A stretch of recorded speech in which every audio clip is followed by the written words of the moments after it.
This is a very, very impromptu live feed, but it's one that I've been very much pushed to address today. It is emotional. It is sad. Back in May, I serendipitously came across an article. I don't know how it got to me, but it did. And it was addressing a tragedy at the University of North Carolina in May, the last 2 weeks of the semester. 14 students died, and 7 of them were suicides, and 3 of them from the engineering department. I read the article several times, and it was just like, I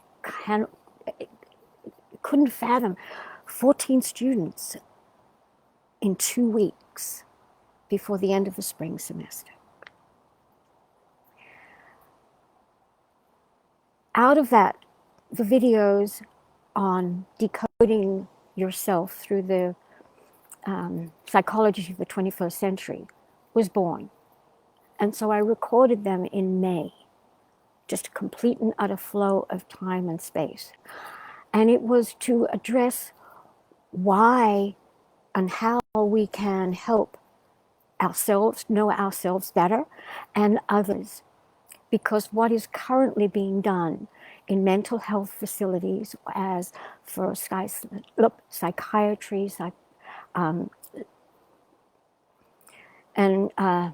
psychology, and mental health, and social services, and universities, is archaic. People are not stepping up and asking the students, asking who they are, what they are, because they don't know. So that is why those last 2, part 1 and 2, were birthed, to share how I look at things and how my clients discover incredible pieces to themselves, to their families, and to their lineage. And that confirmation came back from a client that I'd worked with for 6 weeks plus, and the remarkable transformation of her and the influence it has had on her family. But I'm not tooting my horn here. Then on Monday, I called the University of North Carolina to speak to someone, to find out, get information on what they are doing, what they have been putting in place since then to help the students, to help the faculty. I spoke to a director of one of them in student services and social media. And I shared what I was thinking, and he did actually agree. I said, at some point, the minds of the children, the young generations, 2, 3 generations, from my children and younger, the minds, the brains are very different. The souls are very different coming in. And he actually said, yes, I've been noticing this for 20 years. And that was very gratifying.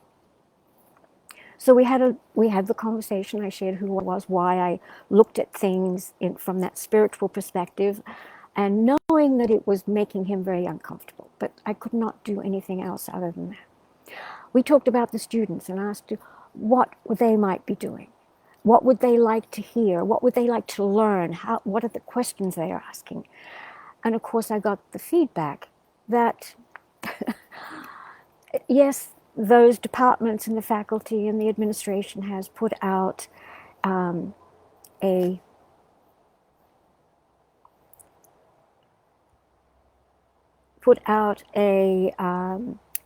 report, long report, on ideas and opportunities and things like that they would put out.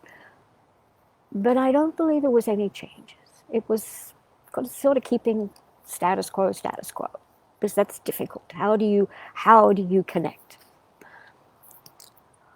And I said, would you like to speak to a student? And I said, of course I would love to speak to students. And so I left my number and my email, and of course I have not heard from them. Because that very afternoon, or that very day, a young Chinese student, graduate student, shot and killed a Chinese professor at the University of Chapel Hill. In my research, I started looking and going, what's going on here? Because I didn't know which campus they were originally talking about with the 14. That was the Raleigh campus. In 2021, in that year, there were 4 students. I think it was at Raleigh, that committed suicide. What is happening? And so in my video, in the part 2, part of the reason it was delayed is because I was pretty brutal to the mental health facilities, whether it be psychiatrists, psychotherapy, psychology, mental health, social. They stay within a framework, a box of not addressing the issues and not knowing where to go with the issues. And these issues are physical, mental, emotional, and spiritual. They have to be looked at from completely different ideas and ways. And people like myself need to be invited in who look at things from a completely different perspective and offer opportunities to dialogue with faculty, with staff, with the admin, and most of all with the students, to give them clues, to let them talk, let them have ideas of how they can be expressing themselves, and then have a round table. And then have myself, I would say, this is how I would look at you. Give me an idea. And you break down and you start sharing, and you have very special people who can literally open doors of vision for someone to go and see themselves in a new light for the very first time. That is my role. I didn't come to this planet to be liked. I learned that very, very early on. I'm liked for a period of time, and then it gets a little much for people. I don't know exactly what it is. Yet, I have learned over years, I will sometimes have 1 or 2 friends for periods of time, and then they'll disappear too. And sometimes it starts up again. I am now so secure in myself that I don't really care, because what my mission is and how it happens and flows out to the world, if I can activate, if I can share, if I can speak, if I can guide 1 person, 2 people, a few, to make sense of where they are and who they are and what their pains are, then I am willing not to be liked. I am willing to take it as far as I can, to be that voice, to assist, to break status quo, to not be afraid to speak out. 20 plus years ago, I had a young man come to me. He was 28 years old, so going into his Saturn return. And he asked if I could help him. I said, of course. He says, I watch your clients come out from your sessions, and they are totally different, and I want to see if you can help me. And I said, of course we will. So we sat down for a while, and I gave him some different profile tests to do, because it helps to get people out of their way to see and think of themselves differently. And I had one in particular, which was about life colors. And it was a bunch of questions within questions. And I gave it to him. He brought it back to me a couple of days later, and I went through it, and I went, something's wrong here. I said, did you fill it out the way I asked? Did you fill it out through purely your intuition? not thinking about it, purely by what your heart, your intuition tells you. He says, no, I filled out what you wanted to hear. I went, no, no, no. So I gave it back to him. And I said, when you've done it, come back. It was about 3 days later. He came back. He said, I've got it. So I went through the questions with him. And sure enough, he had done it the way I asked. And sure enough, I saw a very, very different young man. I said, this is more who you are. And so we talked about it. And I shared what I saw and how what my senses were in revealing the pieces to him. Over several weeks, we chatted a lot. I met with him, and it would be this, this situation, that situation, career, his ideas, what he wanted to do with life, went on and on. And then his family came up and everything, and his mother and his brothers and his father. I went and said, talked about his father. I don't go there. What do you mean you don't go there? I don't talk about my father. And so, okay. So next time we met, we discussed a few things that had happened and what he was doing. And I said, why? We need to talk about your father. No. And I said, at some point you're going to have to, because we're going to get to a point that there's nothing else to talk about. I found out that his father passed when he was 12 years old. He was now 28. He had been on Ritalin and other drugs for ADHD and all sorts of other depressions and whatever else for all of those years since 12 years old. He was trying to be the son that his brother was, because his brother was the dad's favorite. He struggled with being accepted and doing what he loved, because he was always told that he was not good enough or he wasn't doing it the right way. He wasn't supposed to do it the right way, not the way they wanted. He was a very, very different person than his brother and then from his father. And so over the time, we broke it down. And then I moved from there. And several months later, his mother called me. And I happened to be up in Charlottesville, Virginia. And his mother called and said, my son has asked if I would call you. He's coming to visit me next week. And he knew you were close by. Would you be able to come and meet with us? And I said, absolutely. So I drove an hour and a half to their home one afternoon. We had a lovely lunch, met his mother, and we chatted and everything. And then we went into the garden. This young man and myself, they had a beautiful garden. Oh, it was so gorgeous. And we sat, and he had in his hand a pair of sunglasses. And we sit, and we asked a few questions, and we shared a few little things. And then I sat. And I said, the only place we have to go is your dad. And he looked at me and tears. And he sat there, and I just, no conversation, the birds and the flowers. And then he put on his sunglasses. And he's turned his head away from me. He said, I'm ready. And in the next half hour or hour, I have no idea how long, this young man told me the story that he had never, ever shared with anyone. He had been going to psychologists, psychiatrists, and therapists since he was 12 years old. And this topic had never, ever been broached, because he said, I told them no.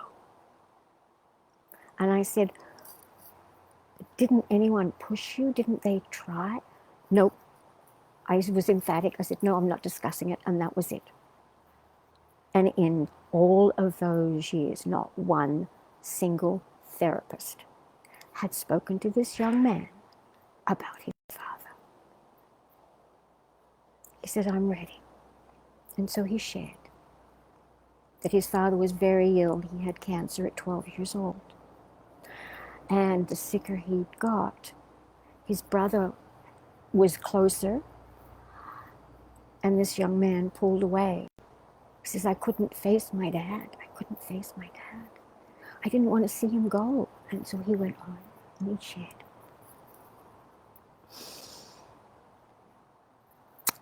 And then his father passed.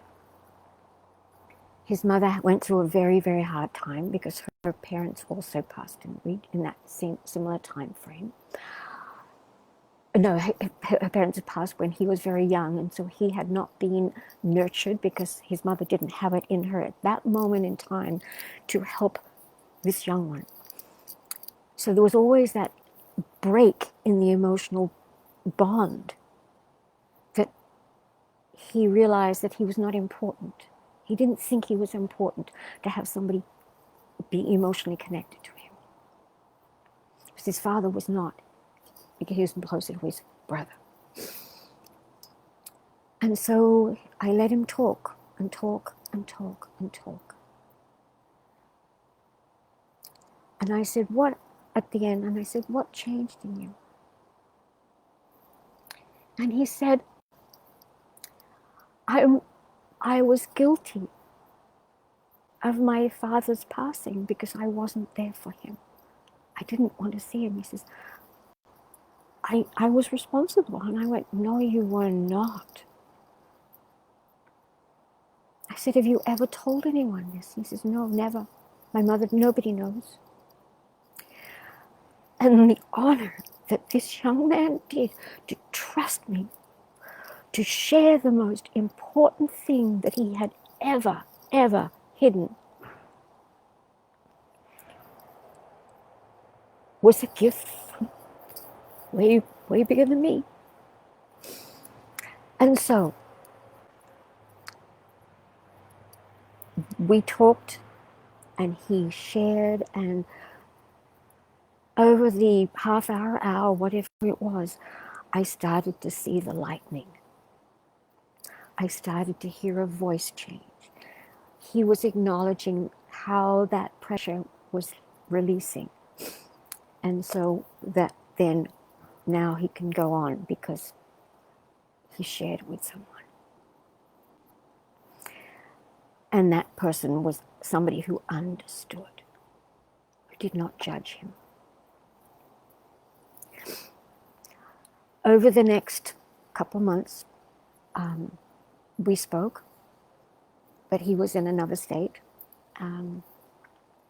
But he asked me questions and we went over it. And then, and then probably maybe 8 months later, I get a call from his mother. And she said, I'm really sorry to tell you that my son took his life. And I was just like, I was not surprised. And she said, I was not surprised either. But she said, what you did for him, you gave him back the life that he started to really grow. He got another job. He started taking responsibility, started doing things that he'd never done before in ways that were really special. And she said, the reason I'm calling you is that he left a message. He'd taken care of all of his everything in his life. He'd let go of the apartment, the phone. He wrote letters of explanation. He did all sorts of things. And she said, he mentioned you in the letter to me. And she said, please tell Ophelia that she is not responsible for this at all. That she is the only person who has ever told me the truth. She's the only person that ever saw me and who I am inside. And he says, now I'm at peace. I can go and be with my father.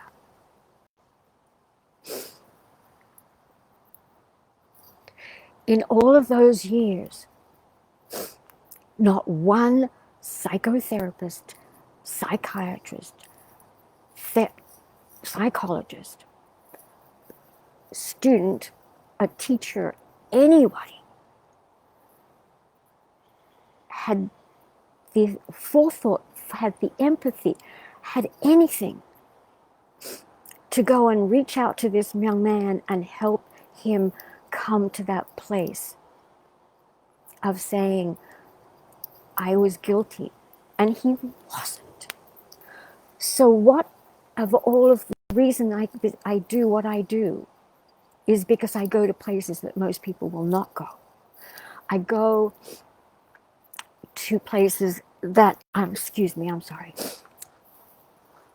that I connect in with the soul, with the mind, with the personality, with the health, with the lifestyles of body, mind, spirit, and all that goes with that.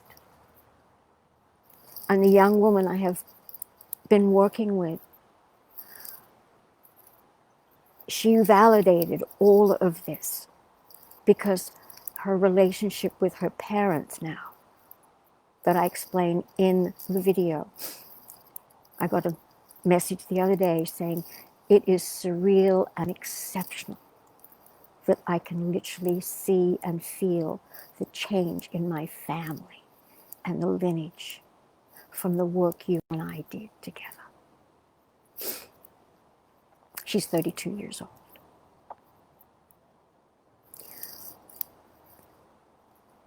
This is why I get passionate. This is why I call things out. This is why I talk. And this is why I'm not surprised if people get very uncomfortable. I lost a son at Christmas Day who struggled with so many things. In many ways, I was a very good mother, and in other ways, I was a terrible mother. And I'm living with all of this. I birthed these individuals to have a soul journeys and to help them learn who they were, who they are, what is happening. And Matthew is very much part of all of this because he keeps, I can feel him in the back saying, Mom, you got to do your work, go and push.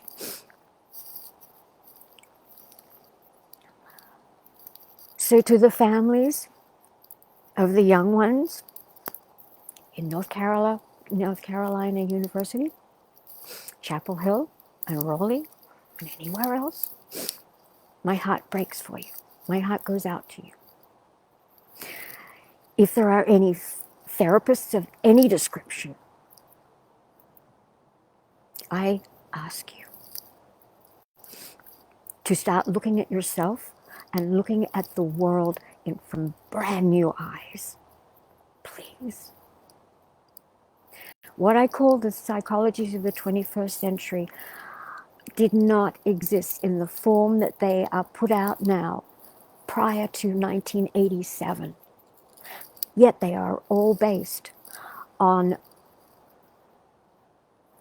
ancient esoteric teachings, natural rhythms of the universe, the spiritual worlds way, way above us and beyond us that are residing within us.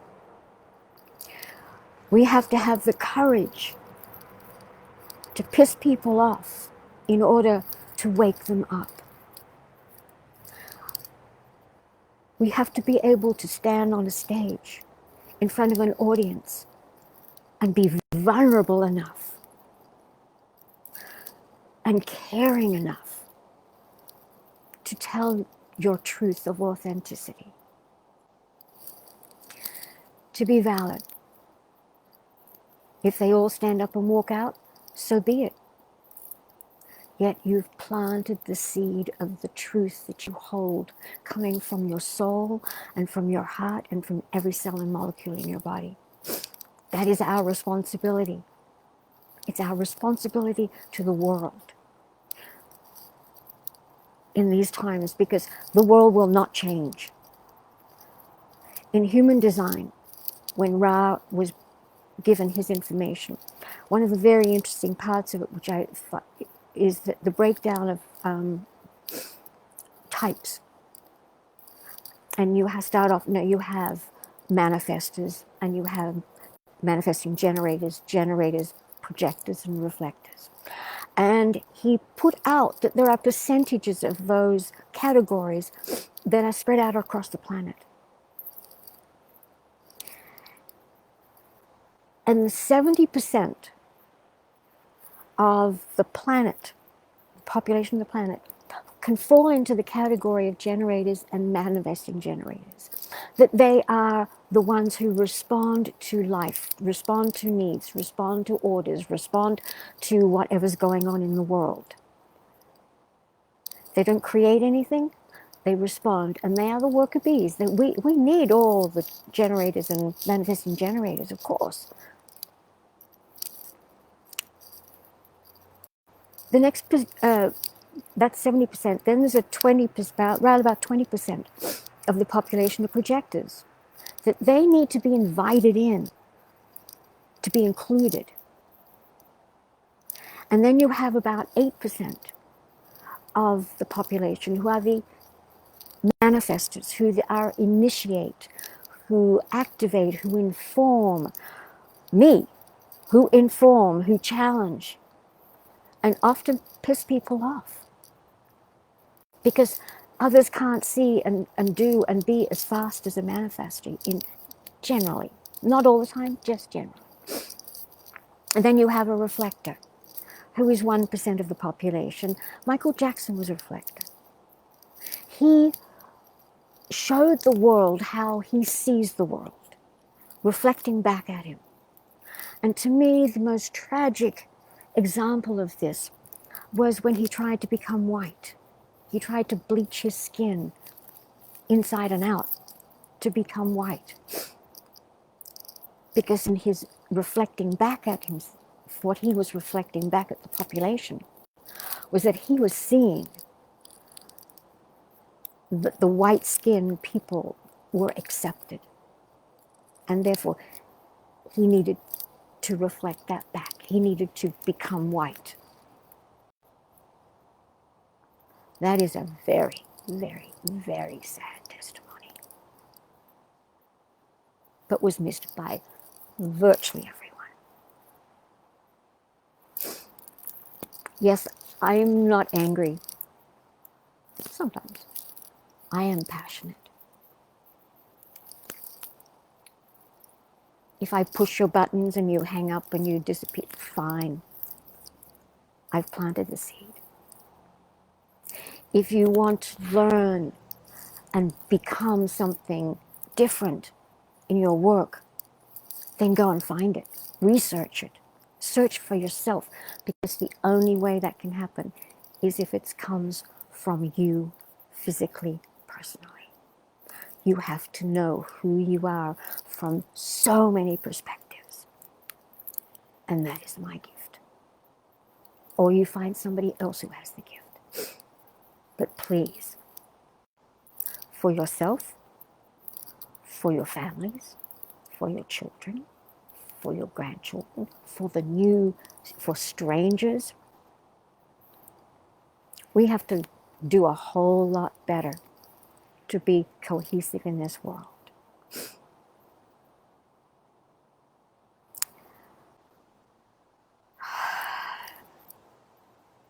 Thank you. May you all be at peace. May you learn. May you grow. May you hold love in your heart and in your mind. May you bless all those that you are completely different from. Because each one will tell you and guide you and treat you and gift you something amazing with patience. So I leave you. Thank you. Sat Nam. Namaste. Yeah, peace out.